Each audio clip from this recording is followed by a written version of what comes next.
Hello, hi, what's up everyone? It's me, Karen, your favorite booktuber, and I am here to talk about all of the books that I read in May. Sometimes in my reading life, I notice that there are certain themes and motifs that pop up, and that was the same thing that happened in May. I found that a lot of my reading was concerned with desire and religion, faith, and I think you'll notice that as I talk. I have not really planned, I don't script what I'm going to say, but sometimes I have some thoughts. But today's June 13th. I meant to film this earlier, but obligations, my fickle mood got in the way, and I'm filming it today and I'm going on a flight later tonight. I still kind of need to finish packing, so I'm a little scattered. So if this video is not up to par, I hope you allow me some grace. One of the first things that I read in the month of May was The Governesses. And I read this with Alyssa of Nerdy Nurse Reads, and this is a very short, translated from French into English, a fable kind of story that is hard to pin down. It is very much so concerned with these three governesses who show up one day at this house, and they kind of, I want to say that they give the house order, but that's not actually true, because these are not your typical prim and proper governesses. They are rather sensual and sexual. They have a sort of primordial, otherworldly energy. Oh my god, this is like the second time I've dropped something. And they are very unique in the sense that the story has like a very fable quality. As I mentioned, it's very much so concerned with primary colors. When they're wearing red, it means something like this. When they're wearing blue, it means something else. But everyone needs to be careful when the ladies are wearing their yellow dresses, because that means that they will go out into the land and indulge their sexual fantasies and find a man and just ravage him. And we're seeing the ways in which this is really a story that it is not very, each chapter is very contained almost, and it doesn't really correlate to what's going to happen in the next one. I thought it was going to at first. There would be moments where I'd be like, I thought foreshadowing was occurring. That is not the case. Do not think that. Each chapter is very like stands on its own.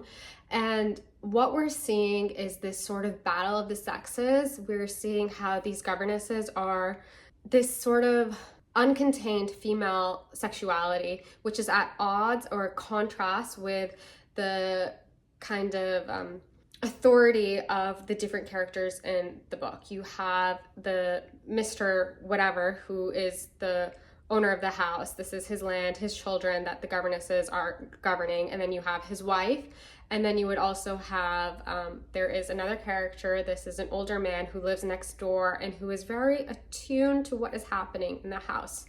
And what we're seeing is that this is a world outside of the normal, and there are moments in which alliances are made but then broken, and you kind of just see the way it's hard to talk about because it doesn't operate in a normal story. Maybe it would be helpful if I were to speak about some of the things that it reminded me of. I was reminded of Lord Jim at Home, in particular at the very beginning of Lord Jim at Home, when we are introduced to the grandfather figure who is referred to entirely as the judge. We see a way in which he is flatlined into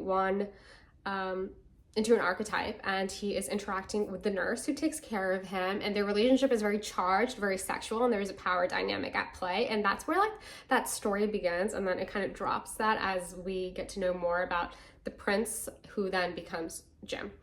And that was one of the first things I was reminded of. The second thing that I was reminded of was Guard Your Daughters, which is a sort of darker Pride and Prejudice, which tells a story of a household of 5 young women who live in the English countryside and who kind of get into shenanigans left to their own devices. And then the third thing that I was reminded of was To the Lighthouse by Virginia Woolf, in which we see the ways in which, in the beginning, we're introduced to Mrs. Ramsay. We see the way in which she kind of anchors everything around her. And I mentioned that because there is a similar scene that occurs in here when the Mr. of the household, I forget what his name is. I don't know, maybe we're not even informed what his last name is, but he is sitting in his office and it's the nighttime and he is, smoking his cigar or whatever it is that characters like this do in the wee hours of the night, and he's sitting there and he's listening to everyone's sleeping, and he's picking up on the energy of the house and the various like individuals that he is stewarding, and he's like emitting a sort of radio signal of his own energy, and he's like exerting his dominance. But you then get to see a way in which the governesses kind of exist outside of his domain, that there's sort of like a battle occurring almost between the safety and security that the Mr. and the Mrs. of the household supposedly show, and the very like unbridled freedom that we are seeing from these three women. And then the latter like chapter kind of explores the children that these ladies are governing are primarily boys, and there's this kind of extended few chapters talking about how there are these different power balances between the governesses, the Mr. and the Mrs., the maids, and the little boys, and how at times, you know, different teams are formed, and the little boys, their favorite team is when they are with the governesses, because the governesses give them like a certain kind of energy and attention which they really value. And then at the very end we see that a new alliance has occurred, the alliance between the old man and the young little boys, and there's a way in which these two entities are kind of the same yet at the opposite end of the spectrum, you know, the old man versus the young boys, and how their dominance is sort of the most important. Then the ending, which is rather open-ended and kind of vague, open to interpretation. I am of the belief that it is almost as if without the older man sort of viewing them, sort of ascertaining his dominance through his lens, the ladies do not exist. Or it is very much so, it is like a dream. I don't know. It's very hard to talk about this, even though it is so slim. It was very interesting. Just, it's hard to pin down. I think there was one more thing I wanted to talk about this, but I don't really remember. Once again, I mentioned this because it is very much so concerned with desire, and particularly a sort of sexual desire and freedom. After that, I read A History of Christianity, the First 3,000 Years. Okay, I picked this book up for a couple of reasons. First of all, I'm working on a story, and I kind of feel as if I needed a little bit of grounding and some Christianity stuff, and thought it would be quite interesting, so I picked it up.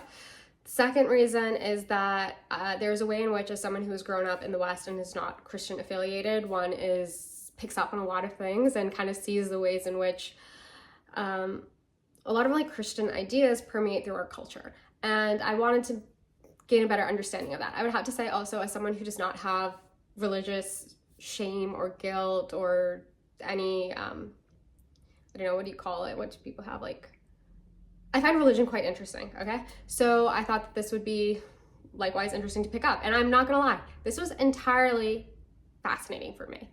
But I only had about 4 or 5 days left on my library hold, and I'd probably only read or listened to 4 hours of it. So I think this is a very long audiobook. I had 40 hours left, and I basically mainlined it in 3 or 4 days. It was very intense, very overwhelming. I took a lot of notes that started off really neat, and then got a little crazy and hard to read.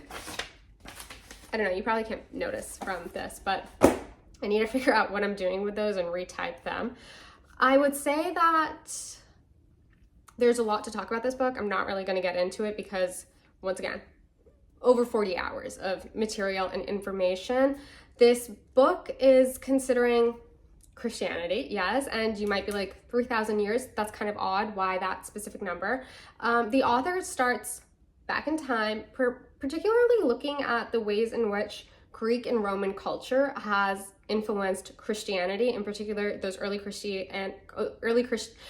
of Christianity, and therefore as a result, the entirety of existence. Like, it has all been informed by this very early culture. And he kind of starts also with the Mycenaean culture and how even they have their roots in all of this. And I came away from this thinking, one, I was unaware of how much Greek and Roman culture has influenced our life. and Christian thought.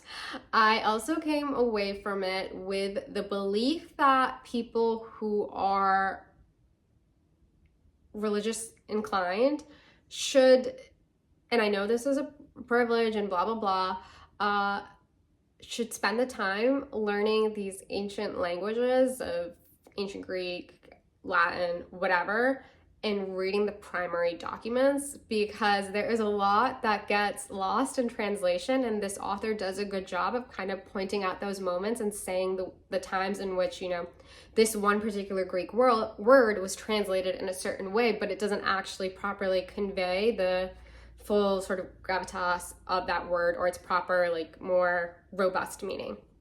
Those are some of the things. The author also speaks about I thought there was going to be way more about early Jesus, but there kind of isn't. And there's, understandably, he like goes into why that would, like, some of the reasons or whatever. But we do learn the ways in which, you know, Jesus grew up speaking Aramaic. He was very much so involved within, like, the Greek world.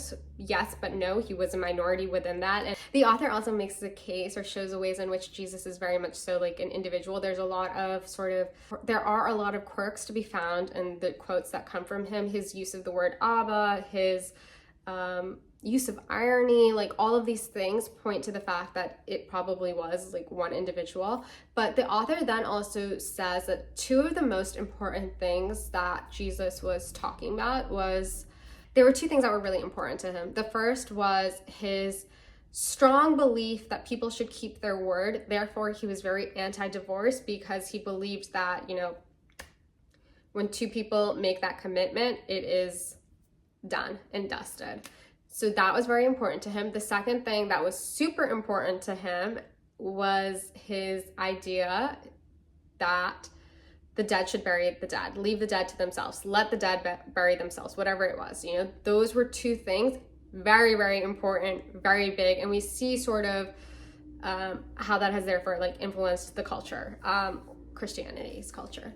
And we also then see how that let the dead bury the dead kind of thing is actually ignored. And the author makes the case that the early Christians were very much so concerned with burying the dead. And he kind of uses this language that early Christians became like a bit of a club, a death club, that so much of it is related to proper burial and considering one's soul's salvation. And that's like an interesting thing that he points out. Then we see the various ways in which how early Christians were living. I kind of discovered that they were very prolific writers, and their specific, like, almost chapbooks. They weren't chapbooks, but they were writing on these different, like, paper, or like that were easier to travel with, easier to disperse amongst the people, and those were super important to them. And we have a lot of early writing, I guess, from that time period because of that. And then he talks about the ways in which people, early apostles and speakers of the good news, were spreading their good news. And he traces it to when the first apostle probably went to the subcontinent, and he talks about early Christians in China and early Christians going to Africa, and the ways in which Christianity sort of like morphs within these spaces, and whether or not it was or was not successful or able to prosper. And those were really fascinating to me, because I wasn't aware of a lot of those like early Christian experiences within those parts of the world. And then he talks obviously naturally about the schism and there's a lot, okay? There's so much that was covered. If this is of interest to you, I'm going to wrap it up because I can't get into all of it and I'm not probably doing it justice. You should check this out. I thought it was very enlightening. There's also one of the things that the author does that I thought was quite interesting was he shows, he talks about various like art forms and artistic practices. And as someone who has an interest in art history, I was enthused by that. And I really liked how he was able to speak about those moments. He also just speaks about the music of Orthodox Christianity and how that is different from the other Christianities. And there's a lot going on there. I would say that I was surprised that we didn't spend more time considering early Christian mystics. I thought we were going to talk about Marguerite Kemp or Julian of Norwich, and they don't come up at all, which I thought was just a tiny bit odd. That was that book. If it is of interest to you, you should definitely check it out. After that, I was in the mood for fiction, you know, if you can catch my drift after reading such a big tome of nonfiction. And I decided to read The Pilgrimage by John Broderick, which was, maybe this came out in the 70s. This was banned. They didn't like this, but everyone should read it. It was so good. Okay. It's quite funny that I stopped reading a book about Christianity and then picked something up that has such a, you know, title, The Pilgrimage. This is a story about desire, and it is very much so imbued with a sort of religiosity. We are looking at this one family, Mr. Glynn and his wife, Mrs. Glynn, and Mr. Glynn is a man who, for the last like 5 years of his life, has been suffering because of really intense arthritis that has made it such that he cannot leave his bed. He is bedridden. He can barely look and see the world. He is in so much pain. And he had a lot of secrets. He was a very successful businessman who married this beautiful woman who was quite sensual and knew what she was getting into when she married him, but also did not fully realize some things. Okay, so when we're introduced to this family, we see a very typical day in their life. It is maybe like a Thursday, and the Mr. and Mrs. Glynn are being visited by their nephew, who's a doctor and who administers care to the ailing Mr. Glynn. And we see a father priest character who comes, and, you know, this is a very religious household. It's a satire, okay? And there's the ways in which, you know, the father blesses them, but then also drinks like three, I wasn't going to say the English word, sorry, three glasses of whiskey. And you're just like seeing this. And what we discover is that this family is going to go on a pilgrimage. The hope is that, you know, maybe this pilgrimage, which is, you know, requires quite a bit of planning and money because Mr. Glynn is so ill, maybe, God willing, by going on this pilgrimage to this like cathedral in France, maybe he will be cured. But probably not, right? Because it's quite dire, and the miracles that occur, they're quite far and few between. The character that we're most focused on is Mrs. Glynn, and she is a woman who is very much so in touch with her like physical sensuality and sexuality. She's often says, you know, she is a woman who needs like to have a lover at all times. And what we discover early on is that her lover is her nephew. And they have an interesting relationship because it is not one born of love. What this character is doing is what the Mrs. Glynn character is doing, what she does with all of the lovers she looks for, is she is looking for her first love. This American man who came to Ireland and who really showed her what it means to have a life of pleasure and luxury. And every other man since then, she's been trying to look for him within her lovers. But things get a little tricky in this household because someone starts blackmailing her.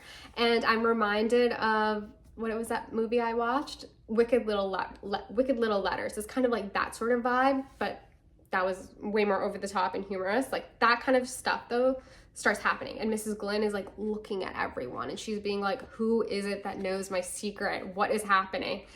And yeah, this is, because each chapter is so short, I read this in like a day or two. Like once I was in it, I was hooked and I didn't want to stop reading. Very short chapters, very beautiful, incredible sentences. And we read this as a buddy read in Plec. There was a few of us reading it, and I think the ending is, I made me laugh. I was fully on board, but I'm not going to spoil it any more than that, because if you do read this, I want you to enjoy that experience. And yeah, I thought this was awesome. It makes me want to read more of his work. I don't know if I mentioned it in my earlier preamble when I started talking about this. This book I think was first banned. It is looking at that interplay between desire and religion and the tension that holds, and also like small community life and the ways in which you know, how can you exist within these very tight constraints? And we see how Mrs. Glynn has the awareness to look at other people and recognize their flaws, but can't necessarily recognize when she is also doing the same thing. After that, I read Sky Daddy, and this is a story of a girl who is obsessed with planes. She is sexually obsessed with planes. When she is in a plane, she's going at it. She feels so much desire. And you know, I considered DNFing it because it took me a bit to get into it, because I am not one of those people who finds this, I know you shouldn't be mean to other people's, you know, like kinks and whatever, but I just, you know, like when there's people who marry inanimate objects, I never feel the desire to like read those clickbait articles and like the Daily Mail is like, or whatever, the Sun, those organizations are posting all those very intense headlines. That stuff doesn't interest me. And so it was a little hard to read this of a woman who is like that. She's unusual in her desire. Once I got past that, which is kind of hard to do because there's so much plain stuff occurring in this book, I was able to enjoy it more once I started to appreciate the friendship between Linda and her friend. What is her name? I don't know. She has some friend, and her friend is, at first she seems like she's kind of the perfect like character. Linda is thinks she's cool and wants to maintain her friendship, but then we discover that this friend is someone who feels she should be punished, and so she is holding herself back in life and working a shitty job that causes her a lot of pain that she does not enjoy because she thinks she should suffer. Now, Linda and her friend work at this tech company in San Fran, and this book is like kind of talking about vague, like it's existing within the space of San Fran. As a result of that, we're seeing, you know, how hard it is, like housing insecurity. We're seeing what it means to work within a massive tech company that's probably doing shitty stuff, and how you're being underpaid and whatever. Those are very like, those kind of add color to this story. And then there's also stuff about manifestation, because once Linda gets a little bit more friendly with her work friend, she's introduced to their circle of successful women who engage in quarterly manifestation practices, and they create a vision board. And now Linda's vision board is, at first she creates a normal one, but then as the novel progresses, her vision board starts showing more of what she actually wants. What Linda desires is for a plane to marry her, and in that marriage she will die in a plane crash. And that's what this book's about. It might be a little tough to read considering certain things that have happened, so be forewarned. You have to suspend disbelief or suspend reality while reading this book because it is a bit out there. I would have to say, personally, the two things that sort of made like the moments where I was being a tricky reader was, there's two things. One, okay, Linda does make the case, she does make it very explicit early on that though she wants to die in a plane crash, she would never like orchestrate something, because her belief is that planes have like a consciousness, and that a plane will recognize her. I was about to say game recognizes game. Freak recognizes freak. And she thinks that, you know, the plane will see like, yeah, we're connected, we're vibing, and the marriage will occur, the plane will crash. Considering that, I don't know, like never once does 9/11, it's like 9/11 is not mentioned at all. And I find that to be so weird, because I think this book probably takes place in like 20 something or other, you know, like this is a book that takes place in America. Why is like 9/11 not mentioned once at least? And then second is that this girl does not have a passport. And so the only flights that she takes are domestic flights within the US. And I just think as someone who would yearn for this, if this is your thing, like why wouldn't, like, I don't know, why are you only flying domestic? I found that to be really weird. Like, I kept on thinking it multiple times where I was like, and she says she doesn't have a passport, but I'm kind of just like, what kind of lover of planes are you that you wouldn't fly abroad for your skydiving? After that, I read 101 Reykjavik, which is, okay, this book is big. It is incredibly dull, but I was hooked. It is a first person sort of stream of consciousness sort of vibe. It is the Icelandic Tropic of Cancer. And it's funny because while I was reading this, that's what I was thinking. And then I went on the Wikipedia page and I saw that someone described it as if this is like if Henry Miller took cocaine instead of smoked a lot of cigarettes and drank a lot of wine. That's what someone said. And I do get that, and I see that, why that is the case. Yet Tropic of Cancer is up here, and this book is, no, I wasn't happy with it by the end of it. Not at all. Okay, the main character is a fucking loser. He's a loser, a wastoid. He is 33 years old, lives with his mother, and has no job, lives off of benefits. And you know what? Fine. Like, don't have a job. You don't need to have a job. But he doesn't even have any artistic talent at all. He does nothing. Like, at least in Tropic of Cancer, you know that main character is a writer. You know he's trying his life, even if he is just fucking prostitutes and shooting the shit, he is committed to a higher calling. He has a vocation. This guy doesn't have a vocation. He is so cruel and kind of he's misogynistic, okay? He's incapable of looking at anyone and seeing that they have thoughts and desires. He thinks that he's so much better than everyone else. He thinks that he's the shit, and he's like always has some like snide ass comment to make, and he cannot see that women exist without, like, are there to do more than fulfill his desires. He's obsessed with his mother's sexuality.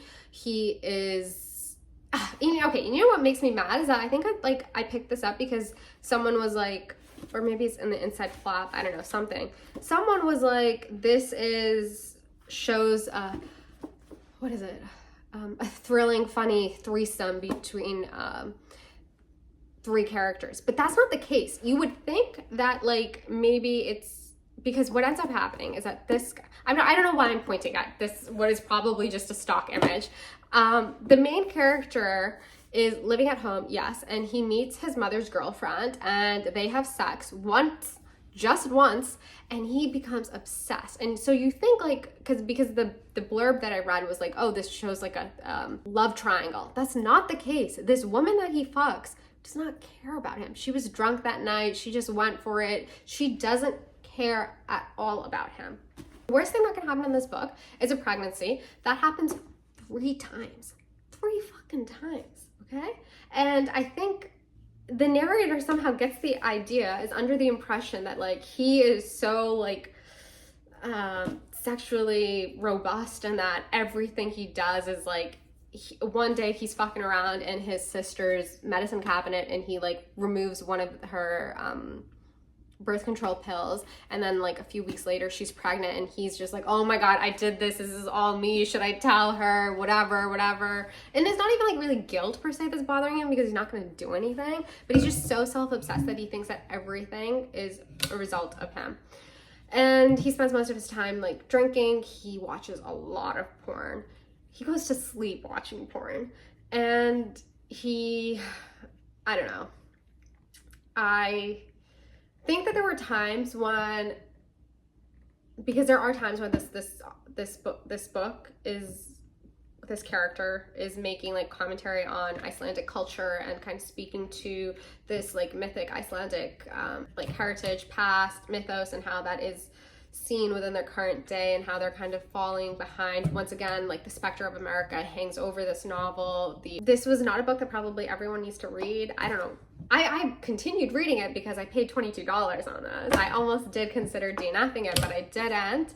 And then towards the end, I think that I feel more anger towards this book because of some of the comments that the author makes towards the end, which kind of like were a little too much for me. Like it was at that point where I said, enough with the misogyny. This is too much for me. I don't know, for some reason I highlighted this, so I'm gonna read it to you. She looks me in the eyes and says, fucking pervert, with a capital P. Yeah, the angel replies, okay, I know. And she glares at me, full of spite, and signals the guy to plug away. He's got an earring that tinkles. I stand over them for a moment. Oh, actually, hold on, sorry. Now I know why. There was like one or two things that were quite funny in this book. So like, it's tough, as you can see. Like there were things I disliked about this, but there were moments that I liked. One of them is that at one point this narrator he's like downtown in Reykjavik, and he decides to start putting coins in the meter so that, and he's like right next to a ticketing officer, so he's stopping that guy from doing his job, and then two police officers come and like sort of take him to the police office station and like give him a talking to, a lecture. And like in that moment, like then the narrator's like going off and he's like being a smartass, but it's kind of working in this case because he's actually being funny and sort of making a point, and it's quite astute, and you feel like really connected, and you're like, you want to see more stuff like that happening. Then what I clearly liked here, which I now remember, is that, okay, when we're talking about Tropic of Cancer, one of the scenes that I remember from that is when the main character of Tropic of Cancer is looking at his friend fuck a prostitute, and he's talking about how they have become a machine, and you know, he's focused on the act, and he's like using that as an opportunity to then zoom out and provide a bigger picture. Something sort of similar happens here, in that this loser somehow on a night out ends up being like taken home by this cast of like younger kids. Like he's maybe like mid early 20s, okay? He's hanging out with a group of them, because if there is this case that like the Icelandic like community is kind of small, like everyone's sort of vaguely friendly, like if you end a night out, you know, someone would take care of you, and that's what happens. He gets picked up by this friend group and he's taken to their house, which I guess ends up being in the suburbs, but he's there and he's walking around, and he walks into this room and he sees a man and a woman, these two young adults fucking, and he sits down and he watches them, and it was so funny. It was really delightful. And then you see his moment of his realization when he zooms out. The quilt slowly slides off their bodies. This is beautiful. This is my finest hour. I sober up. They're beautiful, young and energetic, and they seem to be doing a really good job. Up and down, the usual thing. You don't get any better than this. I realize that. The apex of human experience, the ape sex of human experience. Now that I've finally seen life, at least I can die, I think. They're not panting much. I'm at a fixed camera angle here. Can't really see anything. Apart from her small but shapely tits, I sit up a little. The chair creaks. The kid quickens the pace. He's got stamina, all right. A lot of hard work. He slipped into fourth gear, shifted his stiff gear stick, then declutches it into first, lies on top of her, reviving her in neutral. I grab this opportunity. Excuse me, do you mind if I smoke? They don't answer.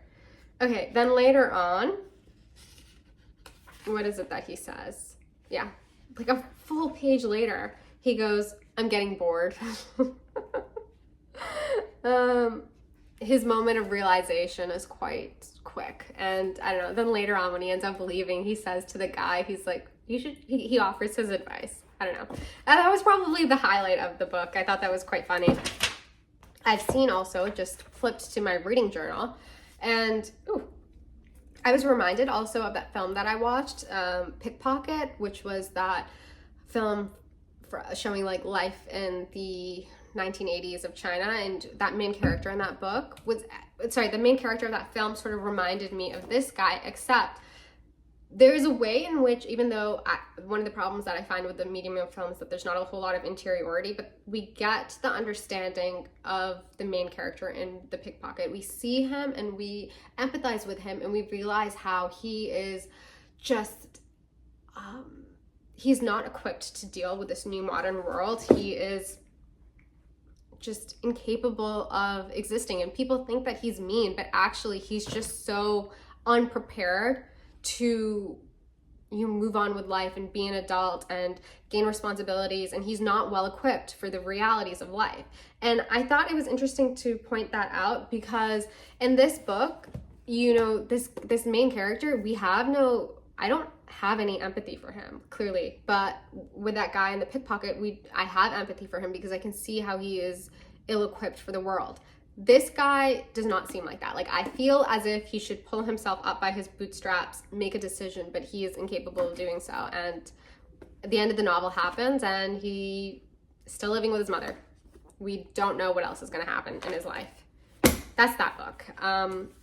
Okay, after that, I read Julian of Norwich, A Very Brief History. Now, this I did an audiobook. It is about Julian of Norwich, who I mentioned I read like very briefly about her in the month prior in that group biography that I read. Julian of Norwich, if you don't know, was an anchoress in the, like, I don't know, 14th, 15th century? I don't know.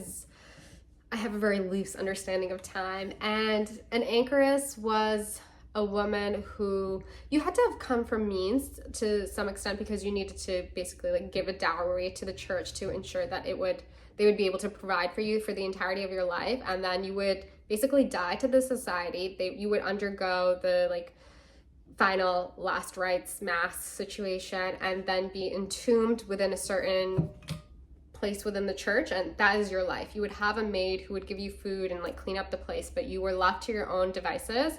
You were supposed to pray, and there would be like a window in the wall which was covered, I guess, with a black curtain, and you would take visitors through that and listen to their problems, offer advice, whatever it was. So she decided to do this. And what's interesting about Julian of Norwich is that she was probably, we don't know a lot about her, okay? What we do know is that she probably was married, probably had children, and because of the time in which she lived, it is most likely that the plague occurred and took her husband, children from her, and probably a lot of her relatives, you know? And she was someone who wanted to experience something intense so that she could be closer to Jesus. And that intensity occurs during the plague. It is most likely that she probably got very, very ill. She was maybe around 30 when this occurred. And when she got incredibly ill, and you know, it was so dire that the last rites were called for her, and there's a priest like standing above her with a cross. And in that moment, she sort of has a mystical experience. She has a series of visions, and this then sparks what we kind of then have from her sort of creative life. She becomes obsessed with sort of understanding these visions. She does not like vocally speak about them, and you can consider Julian Norwich versus Marguerite of Kemp. They are sort of the opposite ends of the spectrum, one who seeks this very internal life, exploring the mystic experiences that she has, and then you have Marguerite Kemp, who's so vocal and out and about in the world, kind of sharing her life experiences.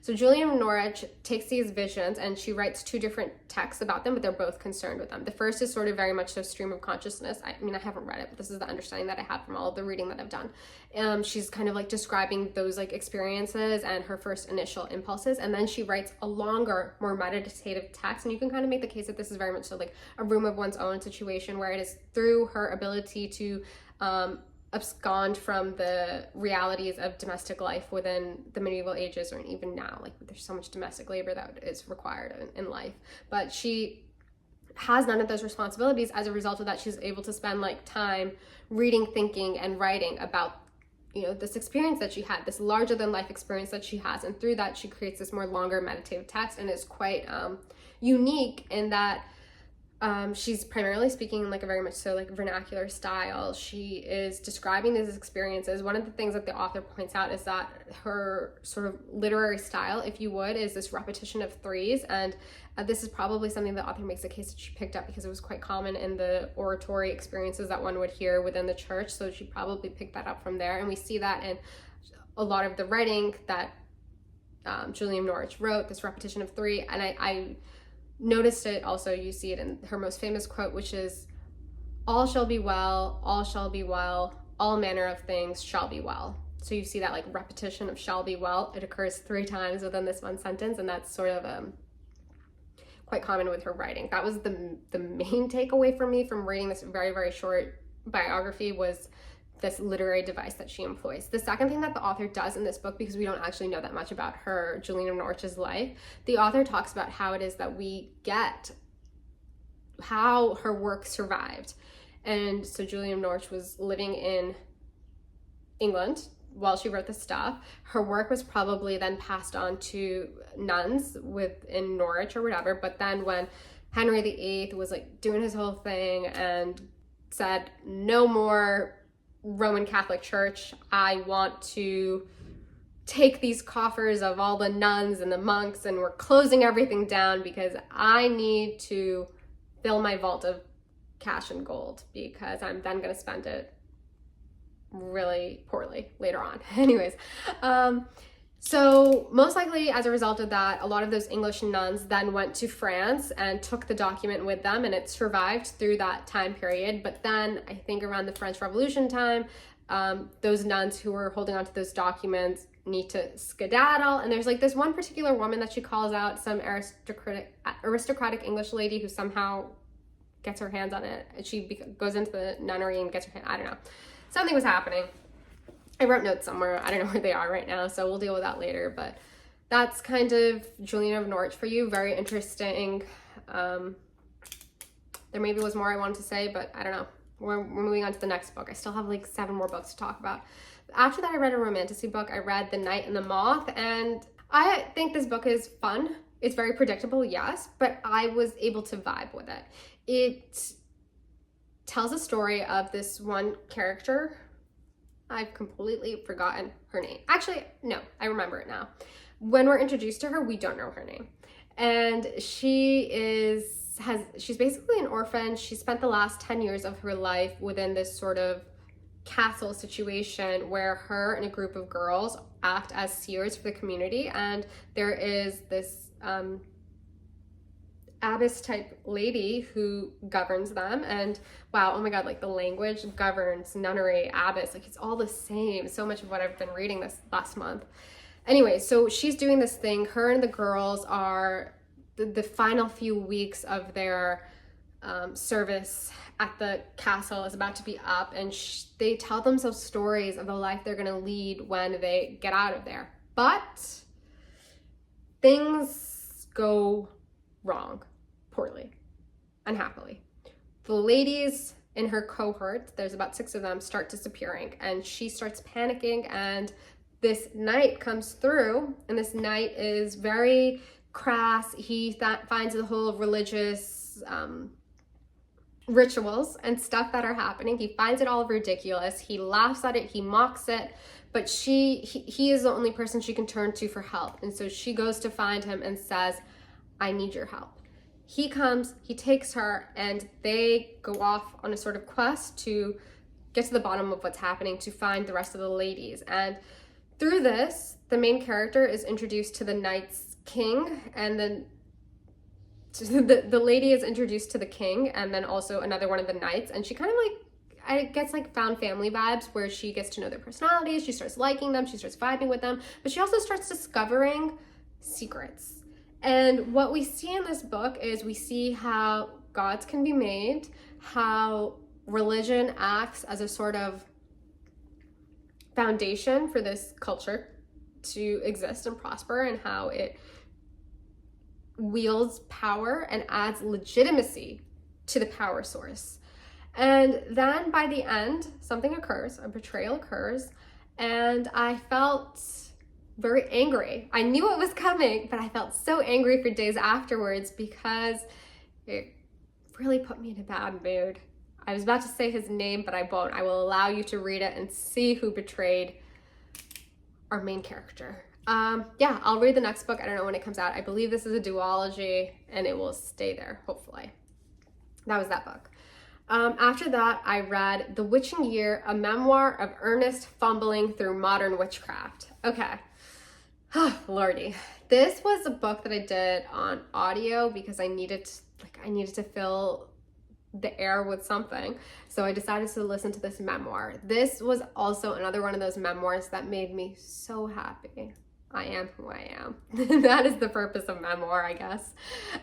So this character, this lady, she is very much so millennial, and she's she's a white female millennial. That's what you need to know. And we don't know why exactly she picks Wicca, but I think it's like the pandemic, and she feels a desire to connect to, she wants to have like religious experiences. She wants to experience ritual and spirituality and feel connected to something higher than herself. She also has a lot of friends who are atheists, and she's kind of like, I know that's not the path for me. That's not the way. I need to find something. And she picks Wicca, or like witchcraft, if you would. But I think from a lot of the reviews I've read, her like sort of brand of witchcraft, if you would, ultimately she is kind of doing a lot of Wicca. So she picks that, and she definitely does research, and she gives you a lot of information on the ways in which Wicca of like the 70s and 60s was trying to connect it to like a larger, greater, lost mythic past, and how that really wasn't the case. There really was no foundation for the practices that they were pulling from. And she gives a lot of that information, yes. But as a reader, I'm not sure why she picked Wicca at all. She does talk about how because she grew up in California and she had proximity to it, and she knows like a lot of modern day witches, and she talks about how in high school, one of her friends had a very like open household, and her parents let her pursue witchcraft because she really didn't have any interest within the like Christianity or whatever other options were before her. And so through her friends, she had some early days experiences with Wicca. But then when she's like in her like this current moment of sort of questing for greater spiritual understanding, she decides on like Wicca witchcraft, and I as a reader don't know why exactly she picked that. She said that she's going to engage very like actively on this path for a year and a day, which is like significant within the Wiccan community, witchcraft community. And she sets about like doing this very quickly. She realizes like in the first few days of her commitment to this that a Wiccan Sabbath is upon her, and so she goes out and buys a whole bunch. She is always buying stuff. She buys a whole bunch of candles and whatever to engage in a ritual and to celebrate, honor this holiday. And I think like one of the, because afterwards I read the good reviews, and someone was like, why didn't she do, and I agree with this, like I think why didn't she do more research beforehand before she decided to embark upon this like 1 year and 1 month quest. And what we really come to see is that a lot of this book, it was really tough to read because everything this lady does, she has a lot of anxiety and is consumed with what I guess is called white guilt. And she's always, it goes on and on. It's quite exhausting to read. She's just, I don't know. I think we needed to, yeah. Anyway, so that's like, takes one out of the reading experience or trying to see the ways in which she is experiencing this religious experience. What we also come to see is that she's not very open-minded. Like she'll learn about maybe crystals or something else, and she just like poo-poos it, or she speaks to someone who has more authority about it, and she's kind of like so eager to tussle with them and to like checkmate them. And it's very off-putting because I just think she should have been way more open-minded when she's engaging in this. She's just so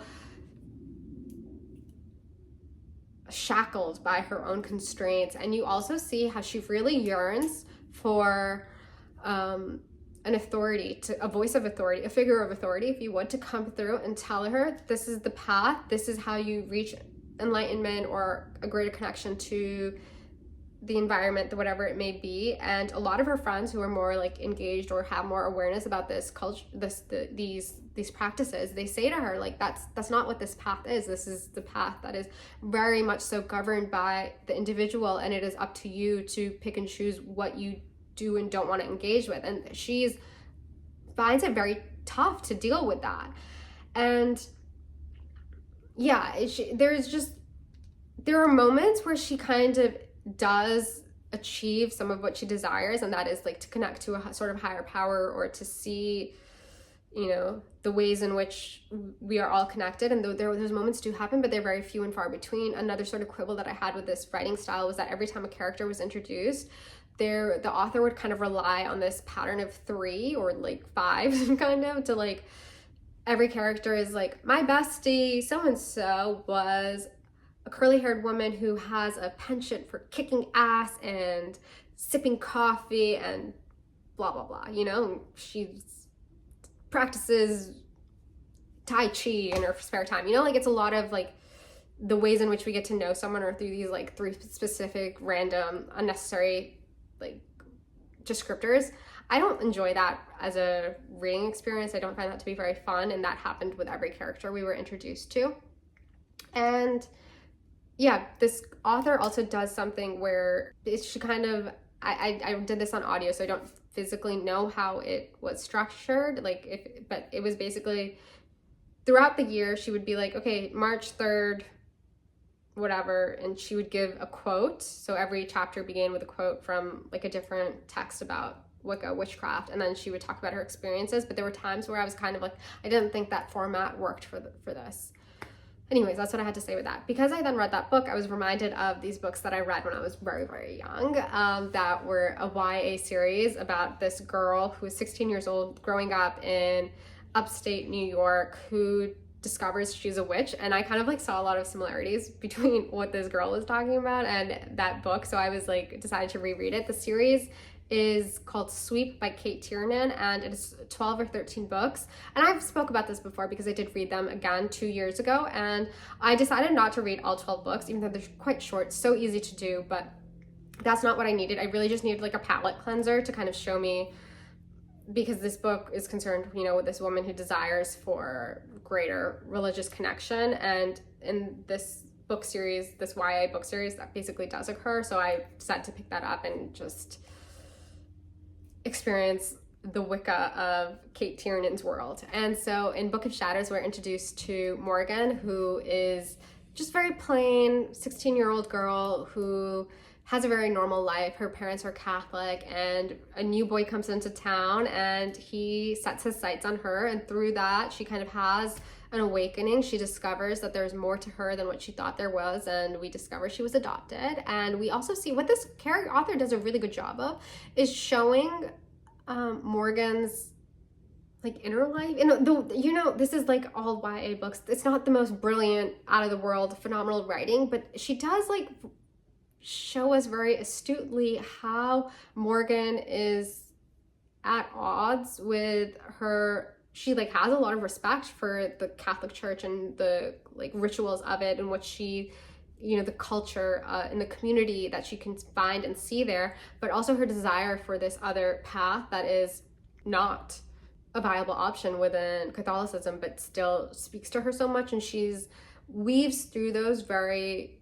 well, and I thought it was really interesting. And then we see this sort of like I read the first 4 books because I think they are a good like start to end if you want to like get a taste of the series. And in the Coven, we see Morgan like learning more. In Blood Witch, she discovers more about her identity. I don't want to give it away, okay? And then in Dark Magick, she sees the dark side of Wicca and has a betrayal of her own that shakes what she knows of this way of life.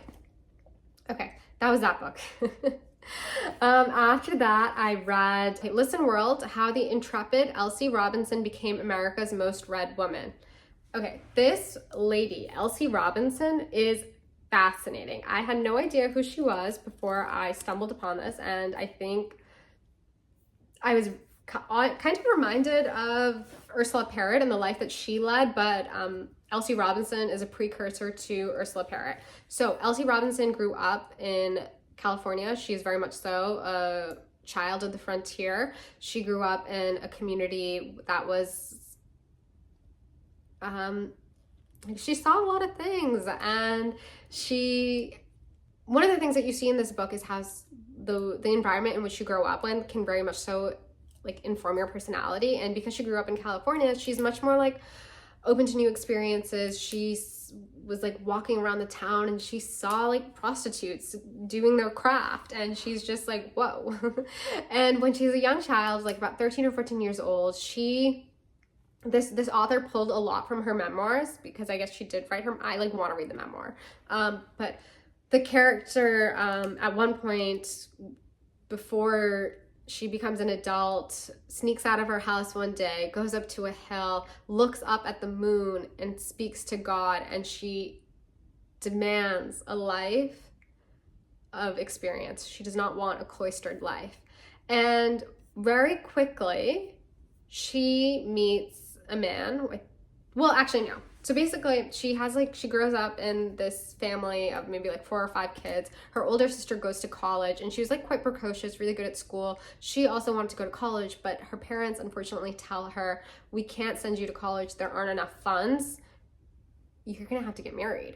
And she's looking at the men in her town, and she doesn't want to marry them. Like, she knows that there's more that's meant for her. And this guy comes through that's like was friends with the pastor or whatever, and these two get involved. And so she falls into a sort of romance with this man, and he is from Vermont, from a very wealthy Vermont family, very like New England, stiff and cold, but within the West. This man whose first wife had died quite prematurely, who comes from a family that has been struck by tragedy after tragedy. He came to the West hoping to, you know, kind of experience something different, to grieve, but to move on. He finds her, the sparks flying, whatever, he proposes to her.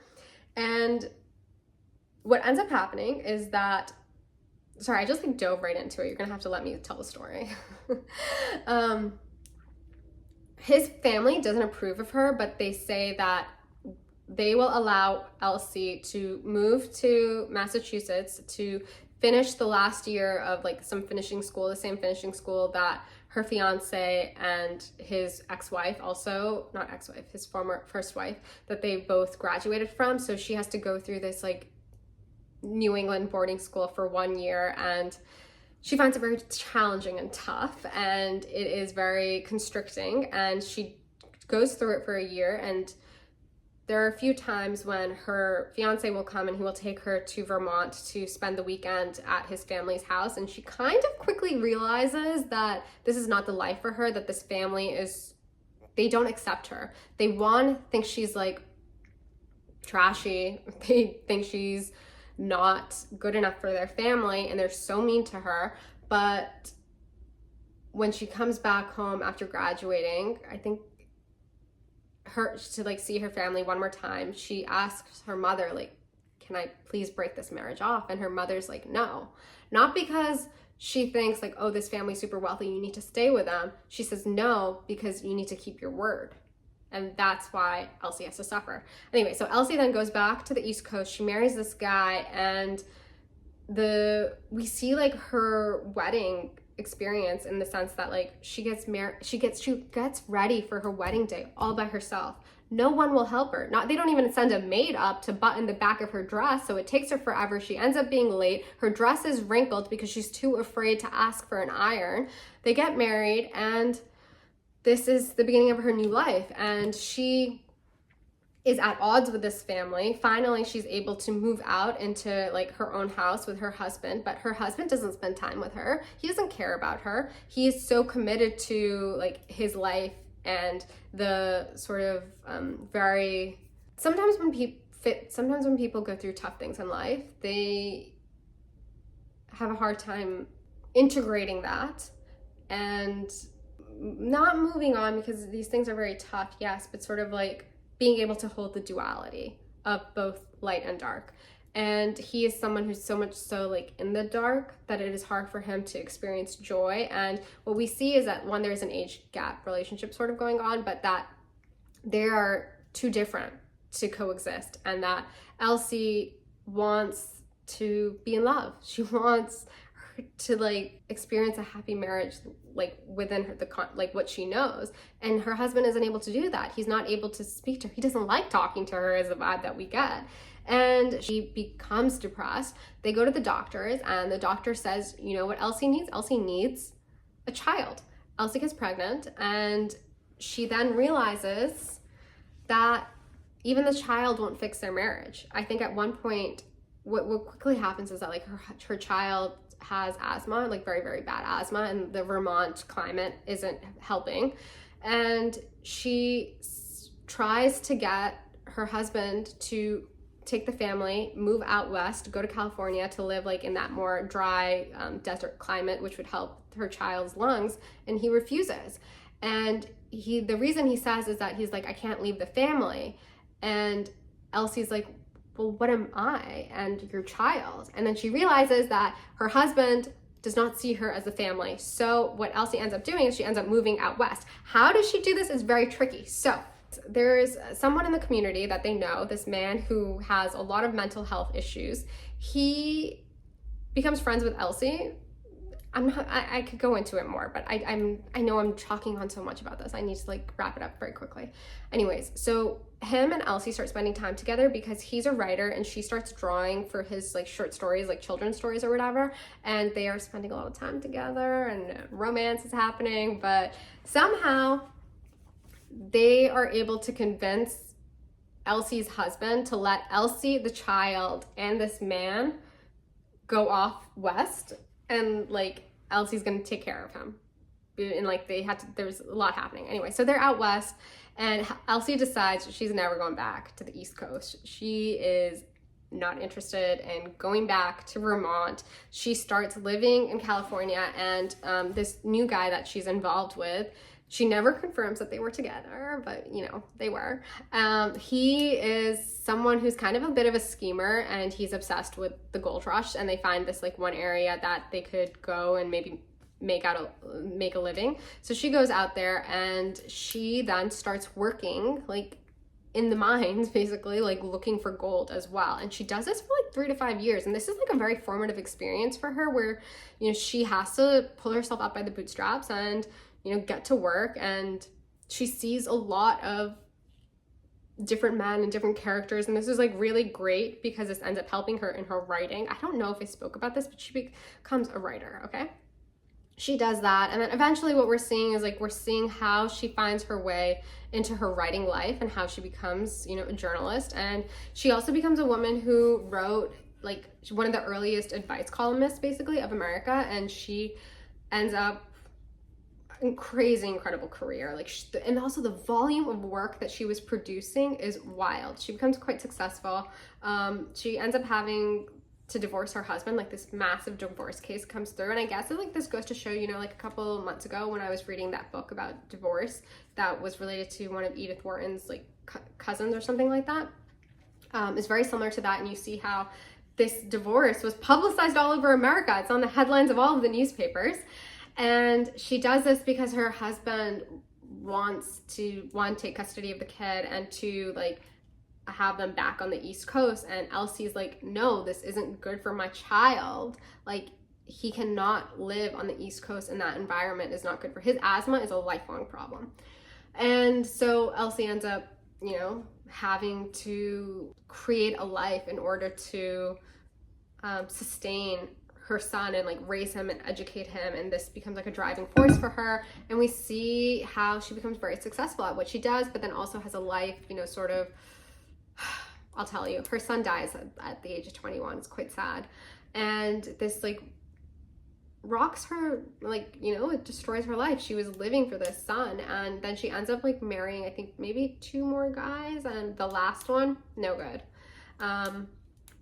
Yeah, so what this author was doing was showing how Elsie kind of faded from the public consciousness, but also shows just how much, I don't know, tenacity Elsie had. And you know, she was a woman of American letters, and we should all know more about her and her writing, because the author did use a lot of what I'm assuming were quotes from her memoir, and they were so good. Such like sharp sentences and very just charming. She seemed like such a charming lady and so brave. I think I wrote some of the quotes that she had said. I think these came from her memoir that the author pointed out. This is when she's speaking about the marriage. It was a matter of honor, not money, that I didn't break off the engagement. 2 other people in a different world had planned this marriage, a frightened man and a restless girl. Okay, this is a longer quote. You may not be tragically unhappy, yet you aren't quite satisfied with your life, are you? Secretly, you are rather sorry for yourself. Feel you've never had as good a chance as the other fellow, but whose fault is it? Stop and think. Have you ever treated the chances that did come your way? Have you been willing to take chances, run risks, make changes as that man or woman whom you envy? Only one obstacle is barring you from success, holding you back from happiness: fear. Indecision can bankrupt you. Completely safe lives are completely dead ones. You are as vital as your curiosity, as young as your own restlessness, as strong as your own courage. If you want to really grow, really live, cut out the caution and the coddling and take chances. You can't win unless you risk. And if you risk, you land in many a mud hole, but you also achieve a mountaintop now and then. And for the sake of one mountaintop, you should be willing to endure a million mud holes. Human existence was never intended to be safe and sane. Power and wisdom are the fruits of danger rather than safety, of adventure rather than of inertia, of restless rebellion, hardship, and discomfort rather than resignation and comfort. Maybe that was pulled from her memoir, from one of her advice columns. Anyways, okay, we gotta wrap this up. I'm getting tired. I've been going at it for an hour. The Elsie book was a lot of fun. It shows also, I know I started this video talking about desire and religiosity, but I think, and maybe with each book I didn't always speak about that, but probably from the verbiage I was using, it was quite clear how that was happening. But in this book, you see how this woman desired a life greater than what was expected of her, and also, you know, her desire for her son to live, and you see how she was able to live and how that required a lot of bravery. I think you should definitely check that book out. It was fascinating. I loved learning about Elsie Robinson. She seemed like a really cool, brave lady. Okay, that was my month of reading. Let me know if you read anything that you think I should check out, or anything bad, whatever it is, I'm here. I will see you in the next video. Thanks, bye.